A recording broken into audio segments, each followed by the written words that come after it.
Blues Spirit. Spirit Malang Raya.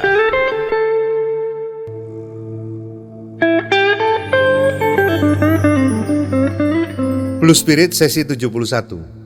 Bersama dengan hari-hari akhir lengsernya tahun 2024 ini, tentu kita semua sudah mencatat hal-hal baik dan buruk yang sudah kita lewati.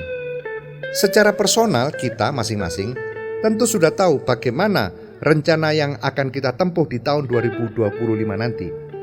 Tapi secara kolektif, sebagai warga bangsa, kita masih bertanya, sudahkah kita dapati gambaran dan rencana langkah itu? Jawabnya tergantung dari pimpinan pemerintahan.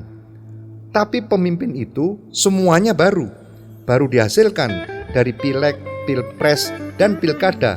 Bahkan pilkadanya masih proses menuju pelantikan. Bagaimana mereka? Tidak tahu. Kita hanya tahu mereka dari visi misinya yang disodorkan ketika menawarkan diri untuk dipilih.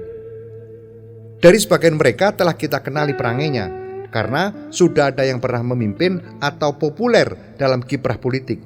Selebihnya yang lain tidak tahu. Jadi kita masih meraba bagaimana kita nanti.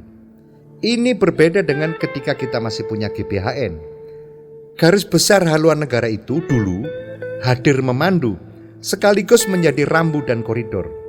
Sehingga kita sudah tahu arah kemana negara hendak dibawa. GBHN itu dibuat oleh lembaga tertinggi negara, yaitu MPR. Merupakan pikiran wakil-wakil rakyat dari segala unsur apa saja yang ada di masyarakat, yang diutus oleh komunitas unsur itu menjadi wakil untuk bersidang, berdiskusi, berembuk, karena mereka inilah anggota MPR itu. Baru kemudian mencari presiden untuk ditugasi menjalankan GBHN itu, disebut mandataris MPR. Sekarang tidak begitu lagi. Undang-undangnya sudah diamandemen sampai 4 kali. Pemilihannya menjadi langsung seperti yang kita alami 5 kali sampai tahun 2024 ini. Tidak ada lagi lembaga tertinggi negara, hanya ada lembaga tinggi dan semuanya setara. Selama kurun pemilihan langsung itu, pelaksanaan amandemen itu, ada kenyataan yang telah membekas pasti bahwa politik di negeri ini berjalan pragmatis, transaksional, jual beli jabatan, materialistis. Hal ini mempengaruhi segala hajat warga negara. Sistem telah membentuk budaya baru. Realitas seperti itu lalu menjadi materi dalam menyusun rencana, dalam membuat resolusi yang biasa kita lakukan untuk memasuki tahun baru. Masih sulit membuat rencana yang presisi. Bagaimana tidak dalam hal korupsi misalnya. Baru saja kita ini punya harapan bahwa korupsi yang merajalela, yang memiskinkan warga bangsa, dijanjikan akan diberantas habis oleh rezim baru. Rezim yang mengaku rela mati demi rakyat. Minggu lalu, vonis Majelis Hakim Tipikor Pengadilan Negeri Jakarta Pusat dijatuhkan kepada koruptor yang merampok hak rakyat, yang nyolong kekayaan negara senilai 300 triliun.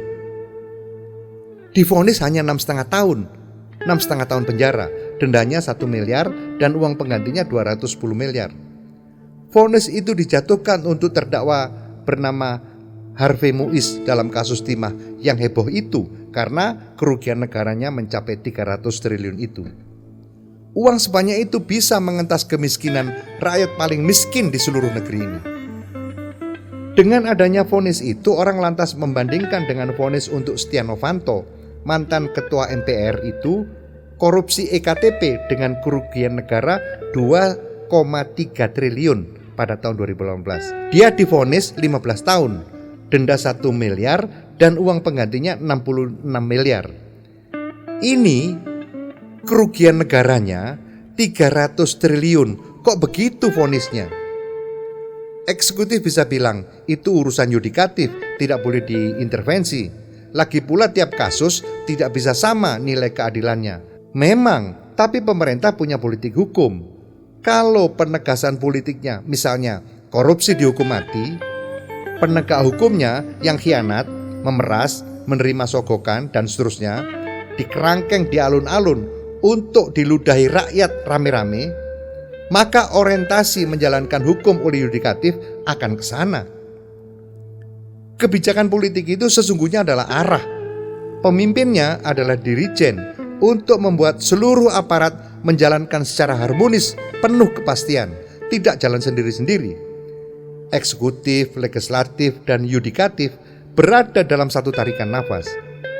Kalau bisa demikian, maka tatanan sosial masyarakat akan terbentuk menjadi nilai budaya yang beradab, yang berkeadilan. Kalau ada kepastian seperti itu, pasti gampang kita membuat rencana bagaimana langkah kita memasuki tahun berikut. Gampang membuat resolusi. Kalau tidak, dalam memasuki tahun baru, kita hanya akan bisa mengatakan, selamat tahun baru, hati-hati menjalani hidup di negerimu, ikhlaslah pada nasibmu. Saya Imawan Mazuri, Arek Malang, founder Arema Media Group, JTV, dan beberapa media di Indonesia. Blues Spirit. Spirit memperkokoh Arek Malang, Malang Raya.